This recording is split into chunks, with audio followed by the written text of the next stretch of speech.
Late Night Cigarette, Update 2. Hey everyone, it seems like it's been a month since I last posted. And honestly, it's a no-brainer why. Every second that passes seems like a day in itself. If you haven't gotten around to hearing the other updates, there are links down in the description where you can check them out. Anyway, let's get going. Last we left things, our psycho had managed his way inside. And within the 3 hours that I was at work, he managed to sniff out the Remington and moved it to my room 100% untampered with. Some of you inquired to me to take a closer look at it. Not knowing a whole lot about guns, I decided to invite my buddy over to check it out. He stripped it down and gave it a cleaning, as well as a checkup. Nothing. My buddy even asked me if he should stay over to keep an eye on things, and I told him, at this point, I have more control alone. And to involve anyone else would be putting whomever I involved in serious danger. I told him that no one knows our psycho like I did, and anyone I bring into the fold wouldn't be as familiar with his behavior and would more likely fall victim and prey to our psycho. My buddy fought me to the point where he actually begged me to allow him to help. I insisted that I didn't want anything to happen to him, and that he has kids who need their father around. And he already did the biggest favor for checking the Remy for me. So there wasn't anything left for him to do. I walked him out to his car, and after he left, I felt a sense of strength come my way. I was out front and completely unafraid. The feeling of bravado was like steroids to my confidence, vitamins injected straight into my balls. I had decided to smoke another late-night cigarette out front, an attempt to reclaim what once was my carefree nightly routine. That's when our psycho made an untimely appearance. Things had been quiet for a couple of days. I had already learned my lesson from letting my guard down, from the fact that he managed to get inside my house. This time around, my guard was still up. The paperman was driving his route on my street, so I was paying more attention to the street. As soon as the paper truck rolls away, a matte black Prius with limo-tinted windows and a half-open sunroof pulls up and stops outside my neighbor's house. My spider senses began tingling as I catch the horrid scent in the air. No doubt the smell was completely in my head, but that just goes to show the kind of vibes that this car was giving off. I had this weird walk going as I approached the street. To put it into words, it looked like a cross between squaring up and the walk one makes before they drop kick someone. I was still afraid, but not for myself. I was afraid for everyone. As soon as my head pops out from behind the landscaping, the high beams go off, as well as added lights on top of the Prius. The bright lights in the darkness blinded me. The car peeled out as fast as it could. While trying to fight off the flash of blindness, I was desperately trying to get a look at the license plates. The only thing I could make out was that it was a state plate and that it was a custom plate. It had a word, but I couldn't make it out. I had now seen his car, and he had definitely souped it up to better suit his twisted hobby. It only made me stronger. I'd began to peel back the layers of mystery surrounding what was once a ghost, and now nothing more than a man. I continued to set small traps around the house that allowed me to tell if someone had been there, opened a door, tried a door, etc. A shout out and thanks to the movie Conspiracy Theory. It showed me all of the kinds of traps that I needed. Anyway, things have since still been quiet. My traps have remained undisturbed, and my nightly neighborhood cruise to see if our psycho parked anywhere else and traveled by foot has left me empty-handed. All was well, until the night before last. I woke up around 4 a.m. to a neighborhood stuffed with police cruisers.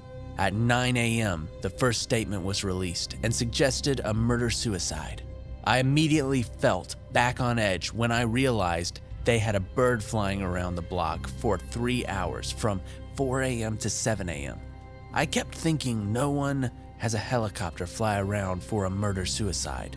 It should be self-explainable. I began asking myself who they were really looking for. That's when they issued the second statement, asking the local community for any tips regarding the case. They now suspected a double homicide. No forced entry, nothing stolen, no mess, just a note that was left behind, and its contents were not released to the media or public.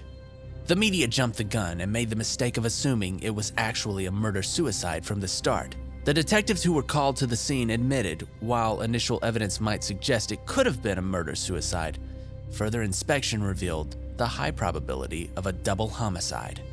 It was set up to look like a murder-suicide. They said it was very well thought out and executed perfectly. They said they would have never suspected foul play, and that the only giveaway to suggest a double homicide was the note. A giveaway that was intentionally left behind, with the intention to be found and questioned. The MO was clear and familiar to me. It was our guy. At first I had no clue if he had just moved on or this was still part of our little game. My theory is that he killed that couple with the sole intention to try to get back into my head. They were an old couple who lived down the street. There must have been no challenge involved, which goes against this guy's MO. The challenge, but thinking of the biggest challenge, to risk it all by killing two people, all for the bigger game. To me, that MO still checks out perfectly. Now, to last night. I set up my traps and I left for work. About 2 hours into my shift, everything was as normal as could be. It was pretty busy for a Monday night, and my section was full. I'm a server in case anyone was wondering. Anyway, we have these little high-top tables that realistically only seat one person comfortably. They mostly stay empty during swing shift, but since it was busy, a few couples decided to forget the wait and sat there anyway. Nothing strange, I even had a couple of solo diners seated there. During the height of the dinner rush, I couldn't shake the feeling that I was being watched. I was able to pinpoint it, and I realized one of my solo diners was watching me. All suspicion fled because he started to come off as gay, and I figured he just found me cute, none of which bothered me. I'm a pretty boy, so I'm used to gay guys complimenting me and such. It wasn't until he left that I realized I made a huge mistake of not paying more attention to him. I could have learned a lot more if I hadn't let my guard down for work. It was all a ploy. Behind the cash, the very first piece of paper said, "I'll get in." I looked around, my eyes bulging out of their sockets, to see the matte black Prius drive off into a sea of cars. We have cameras, but for some stupid reason, my bosses never have them recording. I could give you a description of the guy, but the more I think about the description, the more I realize how bland, vague, and ambiguous his attire, behavior, and body movements were. The guy was using a practical disguise and acting like a completely different person to evade suspicion. I realized how obvious the disguise was after he'd left, but it was too late. Our guy was right in front of me. I served him. I talked to him. The whole time, he was right under my nose. I got the police re-involved and was able to give the detectives both notes, which they gladly took to cross-examine over with the one left at the murder house. The detectives were worse than the standard cop.